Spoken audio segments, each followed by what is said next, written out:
உங்களுடைய ரட்சிப்பிலிருந்து ஒரு தடை செய்கிற ஒரு கட்டாயம் இருக்கும். உங்களுடைய சுகத்திலிருந்து அது தடை செய்கிற ஒரு கட்டாயம் இருக்கும்.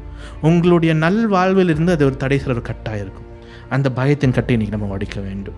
கோலியாத்தை பார்த்து பயப்படுவதற்காக ஆண்டவர் சேனையை கொண்டு வரவில்லை.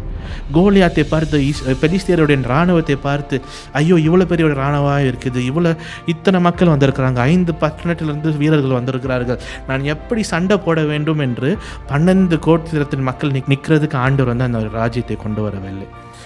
யுத்தம் செய்து மேற்கொள்ள தான் ஆண்டவர் அங்கே கொண்டு வந்தார். ஆனால் பயத்தினால் மலை மேல் நின்றுட்டாங்க. அசைக்க முடியாத ஒரு படையை அவங்க நிற்கிறாங்கன்னா பயத்தால் நின்று போயிட்டாங்க. இன்றைக்கி நம்மளுடைய வாழ்க்கையில் அது இருக்கக்கூடாது. நம்முடைய வாழ்க்கையில் பயம் இல்லாமல் நாம் யுத்தம் செய்ய வேண்டும்.